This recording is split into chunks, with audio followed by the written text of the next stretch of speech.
একজন কাৰ্যকৰ্তা দলে যেতিয়া আমাক নিৰ্দেশ দিব আমাক সেই নিৰ্দেশ আমি আখৰ আখৰে পালন কৰিবৰ কাৰণে আমি প্ৰস্তুত। গতিকে ভাৰতীয় জনতা পাৰ্টিয়ে সংসদীয় ৰাজনীতিলৈ মোক যোৱা এটা নিৰ্দেশ দিছে, প্ৰাৰ্থিত্ব আগবঢ়াইছে। গতিকে মই ভাৰতীয় জনতা পাৰ্টিৰ কেন্দ্ৰীয় নেতৃবৃন্দ, ৰাজ্যিক নেতৃবৃন্দ, লগতে আমাৰ যশস্বী প্ৰধানমন্ত্ৰী নৰেন্দ্ৰ মোদী ডাঙৰীয়াক, ৰাষ্ট্ৰীয় সভাপতি জে.পি. নাড্ডা ডাঙৰীয়া, গৃহমন্ত্ৰী অমিত শ্বাহ ডাঙৰীয়া, অসমৰ মুখ্যমন্ত্ৰী ডক্টৰ হিমন্ত বিশ্ব শৰ্মা ডাঙৰীয়া আৰু ৰাজ্যিক সভাপতি ভৱেশ কলিতা ডাঙৰীয়া প্ৰমুখ্যে দলৰ সকলো কাৰ্যকৰ্তাক মই কৃতজ্ঞতা জ্ঞাপন কৰিছোঁ আৰু মই শ্ৰদ্ধা জ্ঞাপন কৰিছোঁ। বিৰোধী কংগ্ৰেছ দলক প্ৰত্যাহ্বান হিচাপে আপুনি কেনেকৈ চাওক, যেতিয়া ৰাজনীতিক যুদ্ধ হ'ব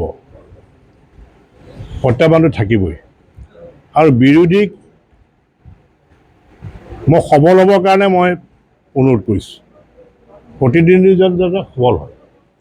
যদি প্ৰতিদ্বন্দ্বী যদি সবল নহয় তেতিয়া যুদ্ধ কৰি কিবা লাভ আছে জানো?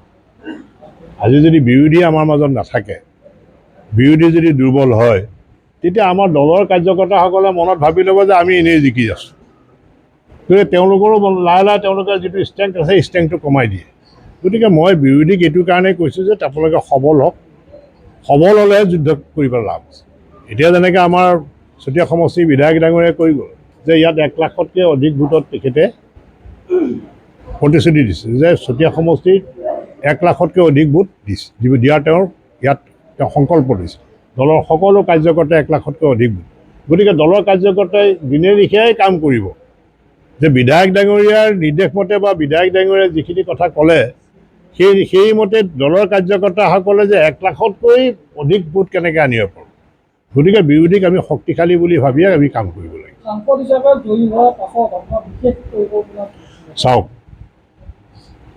ইয়াত আমি ডেভেলপমেণ্টৰ বাহিৰে আমি বেলেগ একো চিন্তা কৰিব নোৱাৰোঁ।